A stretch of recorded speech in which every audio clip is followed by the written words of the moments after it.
And good evening. Welcome to this evening streaming session. Tonight we'll be talking about the periodic table of communication. It's been in the press with our design team for now a few weeks. Some of you might have seen a few pictures in social media, and it's going to be revealed tonight. Big thank you to Jessica, who's been working hard on that one. And just to give a little bit of context, what we're doing here tonight is we're streaming on one of those 8 lenses that you see here. We have the influence lens, which is the behavior lens. And just to clarify, because it's often a question that we get asked regularly, is we're talking about communication, behaviors, not communication, personality models, communication, tricks and techniques that are based on individual personal behavior. We're looking at universal behavioral pattern communication. And we have these 8 lenses, and this week is going to be focusing on influence, in particular with neural. So welcome. Please throw in questions into the chat there, and I'll do my best. Welcome, Errol. And we'll be going through that with some visuals, and I have a sketch pad on my side with visuals, so we can go into some deep questions. So what is this periodic table?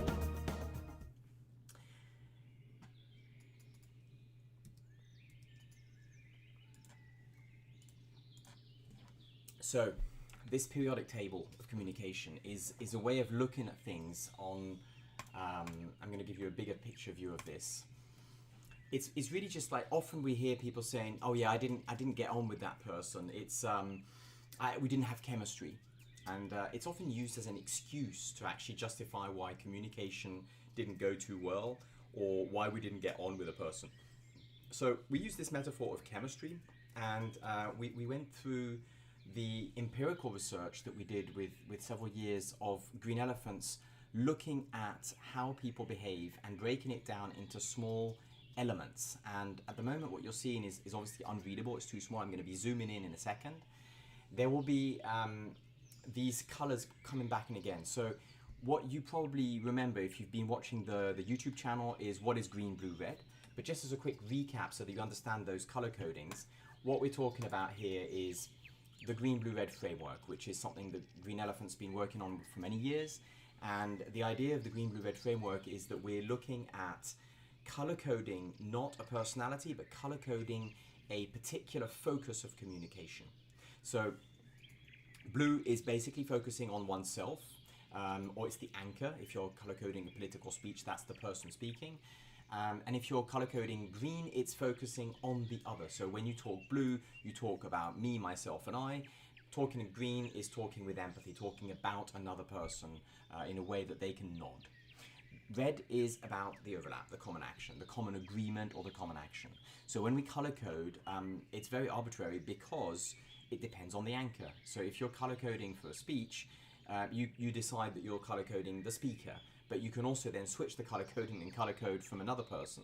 So it makes things a little bit complicated. That's why I wanted to remind you of what those 3 colors mean. Now, what we did is these 3 colors were used for several years doing analysis of public speaking, work communication, home communication, historical communication. And what you see here is an example of how we've been color coding political speeches. This is actually Nelson Mandela's 1994 Pretoria speech color code. You can see just how much green is in there. And if you've watched the green, blue, red basics video, you'll know that to be really influential, you need to up the percentage of green, and usually we tend to speak more blue and red. So blue and red is not bad, it's just that we tend to use it by default because that's what we're taught in school. So green is something that's hard, it's difficult, that's why we focus a lot on how to be green, and the periodic table details different ways that you can be talking with green, talking with blue, or talking with red. And you could actually use that periodic table to analyze this particular speech and pick out what was used sentence by sentence. So what is this periodic table is basically 76 or 56 plus 20 elements, and you can think of them as building blocks or finite little pieces that you can break down a communication into. There are going to be these universal techniques or elements, we could call them, across any culture in the world. So you could use one of the basic techniques, which is shown above, informing, in Japanese, in English, or in French, and of course in each language it will sound different, it will have different words, but essentially it's the same thing. You are informing of something that belongs to you, and that's a technique that can be considered universal. We have a little zoom in here so that you can take a peek at one of these elements. So the technique is actually numbered, so you can work just like in the periodic table. You can look through them and learn them one by one, or pick them out one by one. There's obviously an icon and then a name underneath it, and the top right corner has the level of communication, which I'll go through in a second. And then around the icon there is a little white graphic that shows, again, the same thing as, is it verbal, non-verbal, or intentional level, so that it really makes it visually clear as well when you're looking at them without necessarily thinking too hard. So that's one element of communication. So essentially, if you think of that picture in the background, the woman there is typically what we think of communication. Most people think communicating is informing the other. So yes, let's start from the basics. Then if we want to go a little bit deeper in communication, where it gets really interesting is that there are actually 3 levels. And often when you look at what is out there on learning about communication, most of it is about verbal or words, the red level. And of course, when you look at the pyramid like that, it denotes that you should actually be paying more attention to the base of the pyramid, which is what are the intentions behind the communication. Behaviors could be considered the body language, the non-verbal. And research has shown, and you can see more about this in one of our videos called the 3 levels of communication. Research has shown that a huge percentage of what we understand is actually the non-verbal and the intentions. So paying attention to what we're communicating with our behaviors and intentions is really important to know what's going on in between people. And unfortunately today, when you look at communication, too much emphasis is placed on words, on text, and the other levels are sort of forgotten. So hence why, to keep this visual in the back of your mind, I'm going to keep this on the side and now show you how it works with these elements. So the top ones are pale color. So the blue, pale red, and pale green are the verbal techniques. Middle one is the non-verbal behaviors. So a behavior non-verbally can be a silence, for example. A silence communicates on your behalf, whether you like it or not. When you're silent, you communicate something. Depending on your body language that goes with it, if you're being silent and like this and sort of like frowning at the same time, it might communicate something very different than if you're silent and just looking elsewhere with your headphones on, or if you're silent and looking forward and paying attention to a person. So silence is a really important piece of your communication as an example of a non-verbal behavior. Then you have the intention level, which is the invisible, and there is such a thing as a credit of intention or a trial of intention. If you look now at social media, most people, when they don't know what the intention is, they tend to give by default other people a trial of intention. They say, oh, you meant this, without checking. So one of the little things that you might want to keep in mind is any time an intention is unclear, don't assume that it's bad, ask. And that's why we've really labeled as well these intentions very carefully, because it's easy to miss them and they're actually so critically important. So there we go, that's the sort of 3 levels zoomed in. Now, when we look at that from the bottom of the picture has a legend. So you can see exactly the same thing. The blue on the left hand side with the 3 types of icons frames, blue verbal, blue non-verbal, blue intention. The focus is on me, myself and I. The middle one, the red, which is common agreement and action, again verbal, non-verbal intentions, and then the green, verbal, behavior and intention. So the last one on the right is something that I'm going to cover next week, because it takes this one step further into collective intelligence. Right now we're focusing on this diagram only with respect to you as a communicator, as an individual communicator. But when you want to communicate as a group of people, and that there is a host or a facilitator and a meeting going on, then there is another set of elements that we presented, another 20 elements that are specifically for what we call the host, or other people call them often facilitators, but we distinguish a host from a facilitator and a harvester who need a special set of extra techniques that we'll go through later. So that's really what the bottom of the diagram is. And now we can sort of look into this as a whole. So you can see that there's quite a few different things that you can do. One of my favorite techniques, which you can probably not read here, but I'll post the infographic high-res version on social media so you can have a look at it yourselves, is, for example, the green elephant technique, which is the one that has given us our name as a company. We call ourselves Green Elephant for a reason, and that is because an elephant is a technique which is you put in the communication verbally something that everybody's thinking but not daring to say. And often, whether it's a meeting or whether it's in social media or in a speech, it can be a very explosive, often in a positive way, but sometimes it can backfire. But it's a very powerful way to establish group trust. An example of an elephant is that you're in an elevator. This was one of my favorite examples from my mentor Theo, whose favorite occupation was trying to get people to connect in an elevator in the 30 seconds that you have. And one day there was this woman with this red hat, and he just, instead of talking about something mundane like the weather, he just said, "That is an extremely red hat," and everybody started to laugh. Now, there's nothing new about it. It's green because it belongs to all the people who could see very well that the hat was red, but it was voicing an elephant in the room, and suddenly everybody started to talk. That's a classic example of a very, very simple, green elephant. And that's one of those techniques that is on the right-hand side of the diagram. So over the next few sessions, we're going to open up what are those techniques. You can also see the details of each and every one of those techniques in the videos we have in YouTube. So I'm not going to go through them one by one here in the streaming, but what we'll be doing in the streaming is color coding and using those techniques as hashtags. So from now on, when you start seeing hashtags in social media, hashtag green elephant, hashtag informing, hashtag respect, we're actually connecting it to those specific elements that we have in the table. And one thing that we've been doing a lot in the videos as well that you'll notice is we've designed this head-up display, which is kind of a simulation of what it would be like if you had virtual reality glasses, actually in this case augmented reality glasses, that would show you reality but with those icons popping up. Now, of course, at the moment technology doesn't allow us to do that, other than maybe the verbal level, and the technology for recognition of communication today is still very, very, very primitive. So we were imagining that what if in 2050 you had a pair of glasses that could tell you exactly, based on an anchor, the name at the top, what type of technique is the verbal, the words. In this case, the icon is an accusation audit, which is something you use for conflict mediation.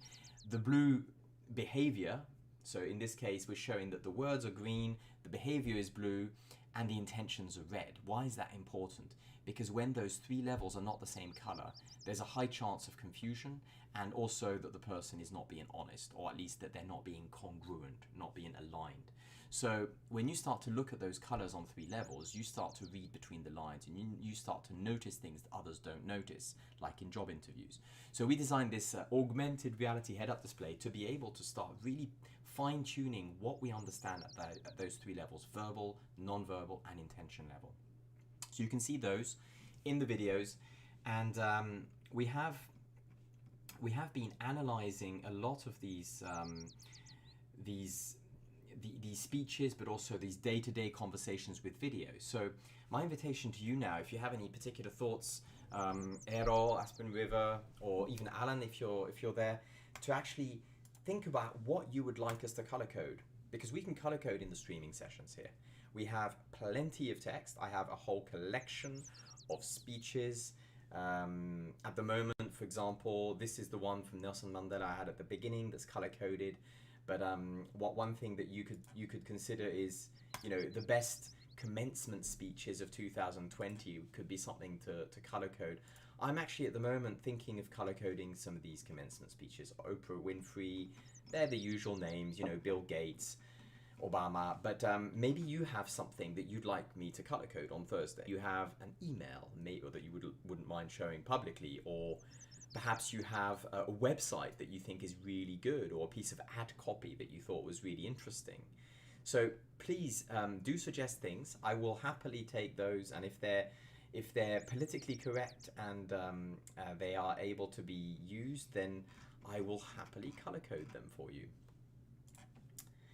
What else is there? Any questions for this? This is a really short session tonight because it's actually relatively simple. Do you have any questions for me? We have also got the Thursday evening available for some live color coding if anybody wants. So we could, for example, have somebody in a Zoom and look at how they're talking in a live context. I can do that with a whiteboard. No questions. Going, gone. Let me just go back to the actual speeches. I think one of the speeches that I thought was interesting was LeBron James.